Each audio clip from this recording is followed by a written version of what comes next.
Il y a 200 ans, mourait Napoléon Bonaparte. Pourquoi son nom et sa réputation sont encore aujourd'hui si importants en France ? Pour le savoir, remontons le temps, je vous raconte comment un jeune militaire a gravi les échelons jusqu'à devenir le numéro 1. Je suis Grégory Barbier et voici les grandes histoires de l'Est, Napoléon, une série en 6 volets. Épisode 1. Comment Bonaparte est-il devenu indispensable ? Été 1793 dans le port de Toulon. Depuis quelques mois, les grandes monarchies européennes sont inquiètes. Britanniques, Espagnols, Autrichiens notamment ont bien vu que les rois n'avaient plus vraiment la cote en France. Il y a eu la Révolution et surtout la condamnation à mort de Louis XVI, guillotiné au début de cette année 1793. À la tête de la France, la Convention qui, elle-même, doit se battre contre les royalistes français qui mènent toujours le combat. Voilà, le contexte est posé, partons donc à Toulon où les royalistes français attendent des renforts. Justement, au loin, ce sont des bateaux avec près de 15 000 hommes qui sont en vue. Des Britanniques, des Espagnols, des Piémontais, des Napolitains. S'ils réussissent à s'installer là, ce pourrait être une belle base pour conquérir la France. C'est le début de 6 mois de siège avec des hésitations du côté du commandement français qui va finir par croire en la stratégie originale d'un jeune chef de bataillon de 24 ans, Napoleone Bonaparte. Avec très peu de moyens et avec une artillerie vraiment limitée, David Chanteran, historien et conservateur du musée Napoléon de Brienne-le-Château. Il parvient à repousser les Anglais qui avaient pris la ville de Toulon et il le fait en très peu de temps alors que pendant plusieurs mois, les troupes qui étaient stationnées dans la ville à proximité sur les forts environnants, n'était pas parvenu à un tel résultat. Il francisera son nom plus tard, mais si son patronyme sonne italien, c'est parce que Napoléon est né en Corse, tout juste devenue française après avoir appartenu à la République de Gênes. À 10 ans, le jeune garçon quitte son île pour Brienne dans l'Aube. Grâce à une bourse, il y reçoit une éducation militaire avant de s'engager dans l'armée. Et Brienne a une particularité, c'est qu'elle bénéficie de l'enseignement de professeurs prussiens. La Prusse était considérée à l'époque comme les meilleurs stratèges et en bénéficiant de cette expérience et en la doublant de tous les manuels de stratégie français, eh bien, il extrait le meilleur de chacun pour être le plus efficace, ce qu'il va démontrer non seulement à Toulon, mais ensuite pendant toutes les campagnes militaires qui suivront. En 1793, il est surnommé capitaine canon, il commande l'artillerie de l'armée républicaine assiégeant Toulon et sa stratégie de prendre les forts de la rade va mener à la victoire. Une victoire remarquée, saluée, mais qui suscite un peu de crainte aussi devant l'ambition et la réussite du jeune militaire qui va continuer à grimper les échelons. Après la Convention, place au Directoire et pour Napoléon Bonaparte, place à l'Italie en tant que général en chef en 1796. Il part 2 jours seulement après avoir épousé Joséphine de Beauharnais. La campagne d'Italie, c'est vraiment un grand tournant. Thierry Chauffat, président des Vosges napoléoniennes et maître de conférences en sciences politiques. Parce que d'abord, il est le maître. Quand vous êtes simple capitaine d'artillerie dans un siège d'une ville, voilà, vous faites partie, comme beaucoup d'autres, des vainqueurs. Et puis c'est là où il va vraiment appliquer quasiment tout ce qu'on a pu dire. C'est-à-dire à la fois la stratégie, la tactique, et puis cette audace, c'est-à-dire le fait que c'est un propagandiste aussi, hein, c'est quelqu'un qui va être proche de ses hommes, quelqu'un qui va pouvoir les sublimer, les emmener à la victoire. La personnalité, le charisme de Napoléon galvanise ses hommes, le général marche avec eux et les victoires se succèdent à Rivoli ou à Arcole. On salue toujours sa stratégie, son audace. L'armée française remonte jusqu'en Autriche et la campagne d'Italie s'arrête sur la signature du traité de paix de Campo Formio le 8 octobre 1797. Pour la première fois, on a un général qui non seulement gagne, mais ne se contente pas de gagner sur le terrain, mais de traiter avec l'ennemi et de traiter jusqu'au bout, c'est-à-dire de négocier des territoires, de négocier des cessions de territoires qui fait tomber des monarchies. En France, le Directoire est mis devant le fait accompli, mais difficile déjà de s'opposer à Bonaparte. Il est difficile pour le Directoire qui a beaucoup de difficultés déjà d'un premier temps d'un point de vue économique et de gérer la crise qui couvre en France. Donc il le laisse faire et cette gloire devient de plus en plus importante. Et donc Bonaparte fait montre non seulement d'un génie stratégique, mais surtout qu'il peut être un jour un chef de l'État. On envoie donc Napoléon en Égypte, peut-être pour l'éloigner un peu, mais aussi pour combattre les Anglais. L'Égypte, c'est la route qui mène vers les colonies britanniques en Inde via l'isthme de Suez. Nous sommes en mai 1798 et Napoléon ne part pas seul. 50 000 hommes constituent l'armée d'Orient. Parmi eux, les Lorrains et les Franc-Comtois sont nombreux. Certains n'en reviendront pas, comme le colonel vosgien Jean-Baptiste Nicolas-Joseph Souhait.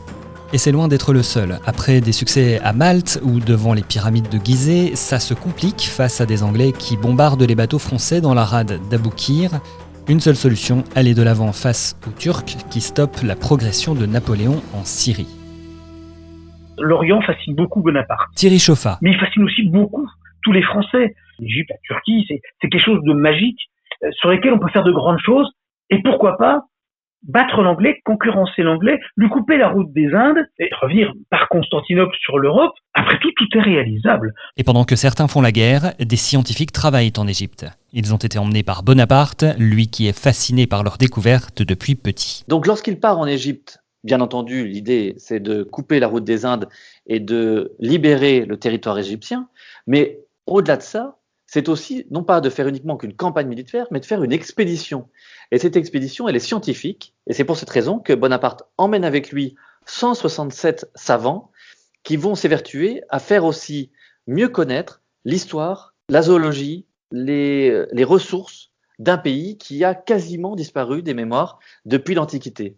Et donc, en revenant avec dans ses bagages un certain nombre d'ouvrages et de gravures, eh bien, il va lancer au moment de sa prise de pouvoir en consulat et en publiant un certain nombre d'ouvrages, il va lancer ce qu'on appelle l'égyptomanie, qui fait redécouvrir les trésors des pharaons et plus largement de l'Égypte ancienne.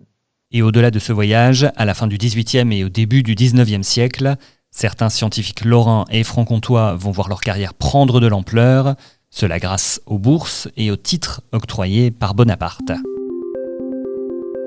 Deux exemples, Georges Cuvier et Jean-Victor Poncelet.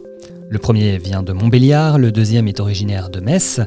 Georges Cuvier va se passionner pour les plantes et les animaux, un savoir acquis en autodidacte et qui va le mener jusqu'aux plus hautes institutions de Paris alors qu'il a moins de 30 ans. Grâce à l'Institut de France, il côtoie Bonaparte et Cuvier va avoir une vraie carrière de savant, d'anatomiste avant tout, mais aussi, et c'est Bonaparte qui va lui confier cette grande mission, de chancelier à l'université. C'est lui qui va faire beaucoup d'enquêtes, beaucoup d'études sur l'organisation des lycées, par exemple. Poncelet, lui, va plutôt s'intéresser aux mathématiques. Militaire emprisonné en Russie, sans livre, il va reprendre tous les fondamentaux de la géométrie projective. Une fois libéré et revenu à Metz, il affine et publie toutes ses recherches, et il va également s'intéresser à la mécanique. Il trouvera notamment des procédés pour améliorer l'efficacité des turbines et des moulins à eau. En Égypte, ce sont aussi un Lorrain et un Franc-Comtois qui vont faire parler d'eux avec, à la clé, une découverte fondamentale pour mieux comprendre l'Égypte. Nicolas Nouet, de Pompey, près de Nancy, vient de l'Observatoire de Paris. En Égypte, il va déterminer les latitudes et les longitudes des principales villes du pays. Pas très loin de lui, Pierre-François-Xavier Bouchard, né dans le Jura, un scientifique passé dans l'armée et qui a pour mission de restaurer une ancienne fortification dans le village de Rachid. Un village dont on francisera le nom en Rosette, et c'est lui qui va trouver par hasard la fameuse pierre de Rosette.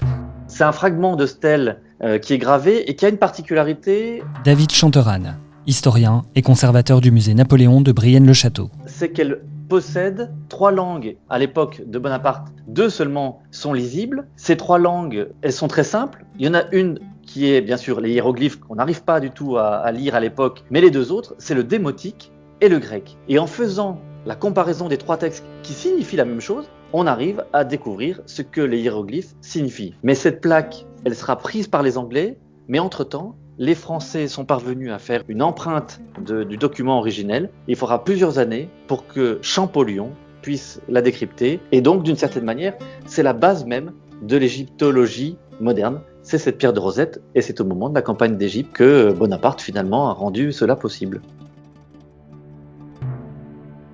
Fin août 1799, c'est un Strasbourgeois, Jean-Baptiste Kléber, qui devient commandant en chef de l'armée d'Égypte. Découragé et en colère contre Napoléon qui l'abandonne, il doit faire face avec une armée lassée et malade. Le chef est parti, en fait il n'y a plus d'espoir tout simplement. Thierry Chauffat, président des Vosges napoléoniennes et maître de conférences en sciences politiques. L'espoir ni de vaincre, ni de revenir facilement, donc il faudra signer un traité de paix pour que cette armée revienne en France. Kléber essaye de négocier un impossible traité de paix avec les Anglais avant de se faire assassiner. Poignardé à mort par un fanatique syrien le 14 juin 1800, ses cendres ne reviendront à Strasbourg que 40 ans plus tard.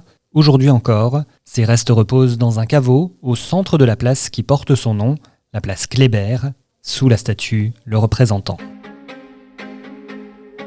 Mais pourquoi donc Napoléon a-t-il abandonné son armée en Égypte ? C'est qu'un destin beaucoup plus grand l'attend en France. C'est le moment pour lui de préparer l'opération qui va le porter au pouvoir. C'est ce que nous verrons dans le prochain épisode. C'était le premier volet des grandes histoires de l'Est consacré à Napoléon. Pour l'écrire, je me suis basé sur le livre Napoléon de Jérôme Estrada aux éditions Est Républicain Lorrain Vosges Matin. Retrouvez-nous sur toutes les plateformes de podcast, sur Deezer ou sur Spotify. N'hésitez pas à nous laisser des messages et des commentaires. Et rendez-vous pour l'épisode 2, le coup d'État.